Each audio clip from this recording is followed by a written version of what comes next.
आशा, बाजारातून काय काय आणायचे आहे याची लिस्ट बनवली असेल तर दे मला. आजच सगळं सामान घेऊन येतो. नंतर सणासुदीला बाजारात खूप गर्दी होते. आणखी मिठाई बाजारातूनच मागवणार आहेस का, की नेहमीप्रमाणे सगळ्या वस्तू घरीच बनवणार? 65 वर्षाचे सुधीरराव आपल्या बायको म्हणजेच आशाताईला म्हणाले. आशाताईने उत्तर दिले, नाही, मी कोणतीही लिस्ट बनवली नाही. तुम्हाला जे योग्य वाटेल ते आणा. सण साजरा करायला आता पहिल्यासारखा उत्साह थोडीच राहिलाय.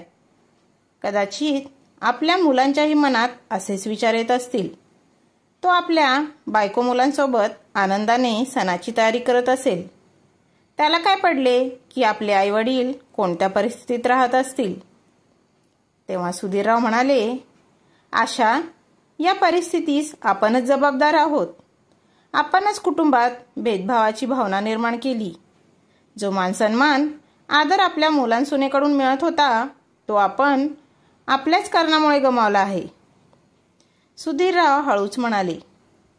आशाताई आपल्या नवऱ्याच्या नजरेला नजर देऊ शकल्या नाहीत आणि म्हणाल्या, आपण आपल्या मुलीच्या आणि जावयाच्या गोड बोलण्याला बळी पडून आपल्या घराचा पाया हलवला. त्यामुळेच आज आपण पूर्णपणे एकटे पडलो आहोत. सुधीरराव पिशवी घेऊन बाजारात निघून गेले आणि मागे आशाताई डोक्याला हात लावून बसल्या. भूतकाळात घडलेल्या गोष्टी त्यांच्या डोळ्यासमोर येऊ लागल्या. सुधीरराव आणि आशाताईच्या कुटुंबात मुलगा उमेश, सून प्रीती आणि त्यांची 2 मुलं, 10 वर्षाची मुलगी आणि 8 वर्षाचा मुलगा होता. या व्यतिरिक्त सुधीररावांची मुलगी नीलू आहे. नीलूचं लग्न झालं आहे आणि ती उमेशपेक्षा वयाने मोठी आहे.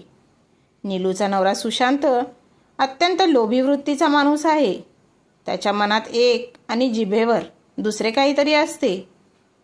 सुधीरराव आणि अनुराधाताईंना मुलगी आणि जावयासमोर मुलासुनेचं प्रेम, त्यांनी दिलेला मानसन्मान दिसत नव्हता.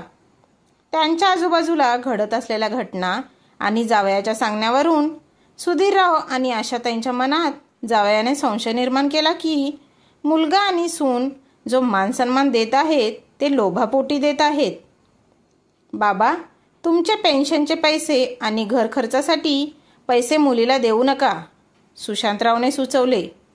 तुमचे सर्व पैसे म्युच्युअल फंडमध्ये गुंतवा आणि तुमचं घर तुम्ही जिवंत असतानाच तुमच्या मुलाच्या नावावर करू नका. घरावर मुलीचाही हक्क असतो. आम्हाला कोणत्याच हक्काची गरज नाही आणि कोणत्याही गोष्टीचा लोभ नाही. आजकाल मुलं आपल्या जबाबदाऱ्या व्यवस्थित पार पाडत नाहीत, पण घर हडपण्यासाठी तयार असतात. उद्या जर काही झालं तर तुमची सून तुमचं जगणं कठीण करून टाकेल. ती घरावर अधिकार दाखवेल आणि आईना वृद्धाश्रमात पाठवेल. एक पैशासाठी तुम्हाला त्यांच्यासमोर हात पसरावे लागतील. म्हणून मुलगा आणि सुनेवर विश्वास ठेवणं आजच्या काळात योग्य नाही.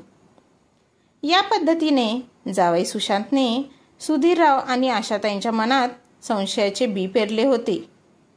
परिणामी नवरा बायको दोघांनीही आपल्या मुलाच्या प्रत्येक कृतीत षडयंत्र दिसू लागले. एके दिवशी सुधीरराव आपल्या मुलाला म्हणाले, उमेश, तुझी बहीण नीलू आणि जावयाच्या लग्नाच्या वाढदिवसाला नवीन टीव्ही गिफ्ट करूया. नीलू म्हणत होती, त्यांचा टीव्ही वारंवार खराब होतो आहे आणि दुरुस्तीसाठी खूप खर्च येत आहे. म्हणून आपण त्यांच्या लग्नाच्या वाढदिवसाला टीव्हीच गिफ्ट करूया. उमेश म्हणाला, पण बाबा, टीव्ही घेण्यासाठी कमीत कमी 50 ते 60 हजार रुपये लागतील. एवढं महागडं गिफ्ट देणं गरजेचं आहे का? माझा पगार व्हायला अजून वेळ आहे. जर तुमच्याकडे पैसे असतील तर तुम्हीच व्यवस्था करा. मी जास्तीत जास्त 10,000 रुपयांचं गिफ्ट देऊ शकतो. त्यावर सुधीरराव म्हणाले, उमेश, माझ्या पेन्शनचा मोठा हिस्सा म्युच्युअल फंडमध्ये जातो. रिटायरमेंटच्या वेळी मिळालेल्या पैशामधून आपण हे घर खरेदी केलं. तू असं कर, तुझ्या कंपनीतून ॲडव्हान्स घे, पण तुझ्या बहिणीला त्याच्या लग्नाच्या वाढदिवसाला टीव्हीच देऊ. आमच्यानंतर हे घर तुझंच होणार आहे. मग तू तुझ्या बहिणीला काहीच देणार नाहीस का? उमेशची नोकरी प्रायव्हेट होती. त्यामध्ये आईवडील, बायको आणि मुलांचे खर्च भागवत होते. पण बचत मात्र काहीच होत नव्हती. त्याच्यासाठी एका झटक्यात 50,000 रुपये काढणं खूप कठीण होतं. आणि ते पण गिफ्टसाठी. प्रत्येक सणावाराला, वाढदिवस, लग्नाच्या वाढदिवसाला उमेशचे आईवडील उमेशकडून महागडी भेटवस्तू घेऊन बहिणीला द्यायला लावत होते. पण मुलगा आणि सून प्रत्येक सणाला स्वतःचं मन मारून राहत होते. तो शेवटचा आपल्या कुटुंबाबरोबर कधी बाहेर फिरायला गेला होता हे पण त्याला आठवत नव्हतं. उमेशचे आईवडील प्रत्येक वेळी हेच म्हणत होते, हे आमचं घर आहे. या ठिकाणी आम्ही म्हणेल तसंच करावं लागेल तुला आणि आमच्या हिशोबानेच राहावं लागेल. सुनबाई प्रीती घरातली सर्व कामे सांभाळत होती. नवऱ्याच्या आर्थिक परिस्थितीचा विचार करून प्रीतीने प्रायव्हेट स्कूलमध्ये शिक्षकाची नोकरी करण्याचा विचार केला. तथापि आशाताईंनी सरळ सरळ नकार दिला. कारण त्यांना वाटत होतं जर प्रीती जॉब करू लागली तर त्यांच्या देखभालीत आणि आराम करण्यात अडथळा निर्माण होईल. प्रीती घरात लग्न करून आल्यापासून आशाताईंनी घरकामाला हातच लावला नव्हता.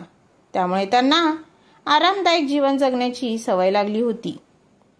आशाताईची मुलगी नीलू स्वतःची आणि तिच्या मुलांची वापरलेली कपडे प्रीती आणि तिच्या मुलांसाठी देत होती.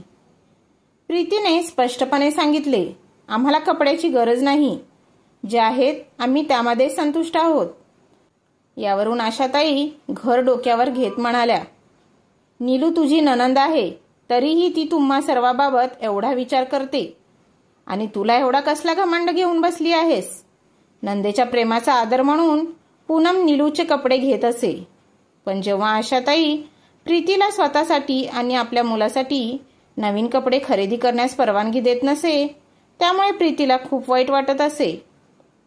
आशाताई प्रीतीला लहान मोठ्या गोष्टीवरून टोमणे मारायच्या आणि तिच्या कामामध्ये चुका शोधणे यामध्येच त्यांना आनंद वाटत होता. प्रीती आपल्या आईवडिलाच्या संस्कारामुळे कधीच उलट उत्तर देत नव्हती. आई बाबा, तुमचा मुलगा आणि तुमची सून तुमची एवढी सेवा करतात, तुम्हाला कधीही उलट उत्तर देत नाहीत. हे सगळं यासाठी की त्यांची नजर या घरावर आहे.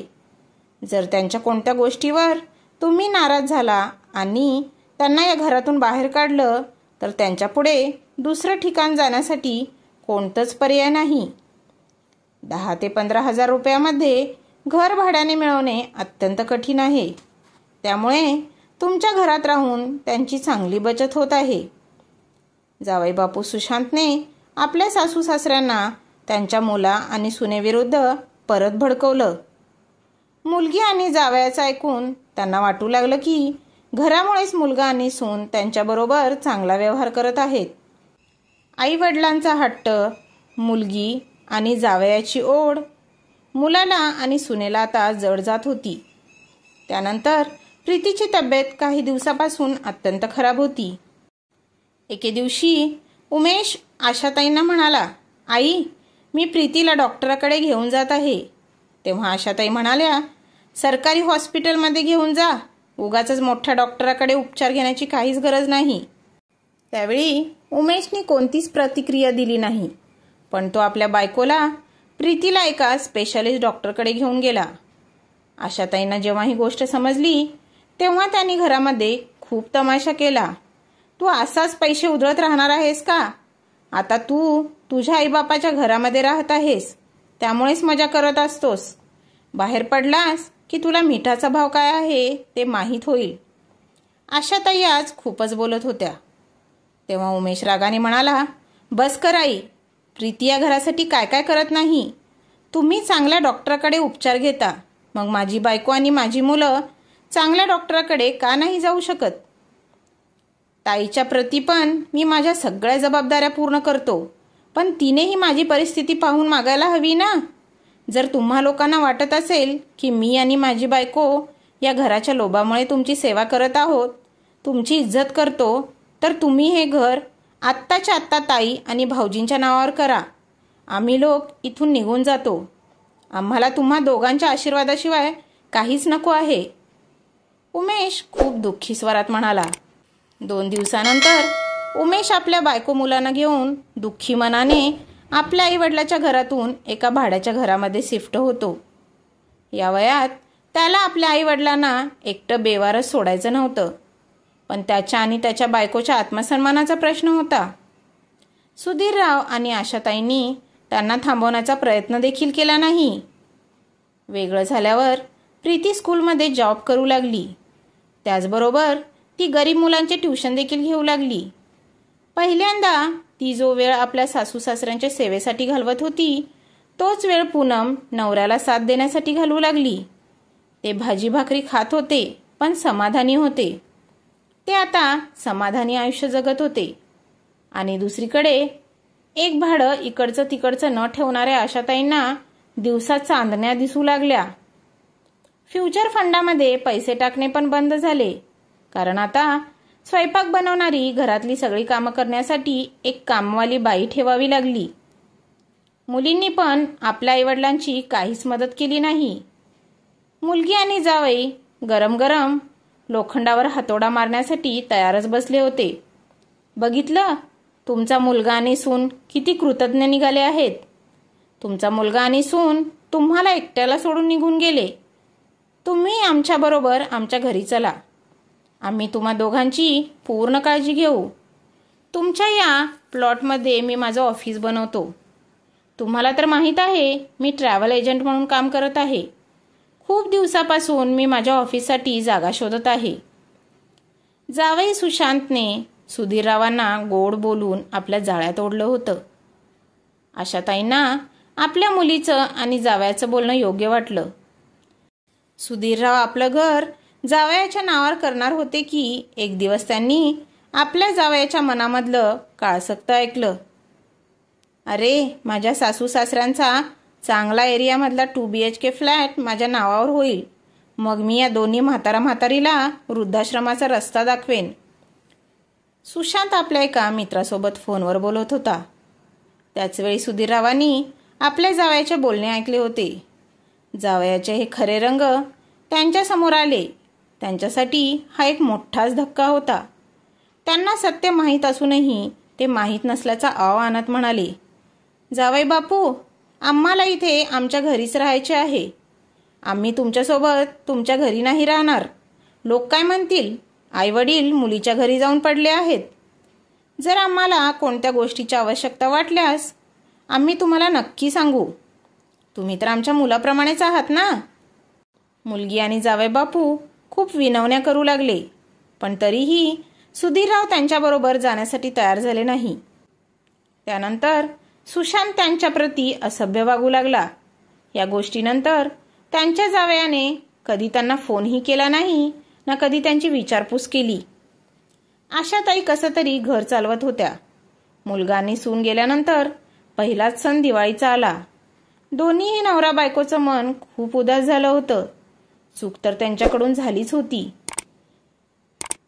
त्यांनी आपल्या मुलावर आणि सुनेवर विश्वास ठेवला नाही. दिवाळीच्या दिवशी आशाताईच्या घराचा दरवाजा वाजला. आशाताईंनी दरवाजा उघडला. पाहिलं तर काय, त्यांचा मुलगा आणि सून नातवंडाबरोबर दरवाजात उभे होते. प्रीती म्हणाली, आई, दिवाळीच्या सणाला आम्ही तुम्हाला एकटं कसं सोडू शकतो? आम्ही तुमच्याबरोबर सण साजरा करण्यासाठी आलो आहोत. तेव्हा आशाताईचे डोळे पाणावले. त्या म्हणाल्या, सुनबाई, आम्हाला माफ कर. सुनबाई, आम्ही तुम्हाला नेहमी चुकीचे समजत होतो. मुलीच्या प्रेमामुळे मुलाला परक केलं. आता तुम्ही दोघेही नेहमीसाठी या घरात आमच्याबरोबर राहा. उमेश म्हणाला, नाही आई, आता ते शक्य नाही. मी जो माझा मान सन्मान मिळवला आहे त्याला आता मला गमावायचं नाही. आपण दूर राहूनही जवळ राहणार आहोत. सुखदुःखात नेहमी मी तुमच्यासोबत राहीन. सुधीरराव आणि आशाताईंना समजले की त्यांचा मुलगा दूर राहूनही मनातून त्यांची साथ त्याने कधीच सोडली नव्हती. मित्रांनो, प्रत्येक मुलगा आणि सून वाईट नसतात. कुटुंबामध्ये ताळमेळ, एकता असणं आवश्यक आहे. वृद्ध व्यक्तीचे योगदान मोठे असते.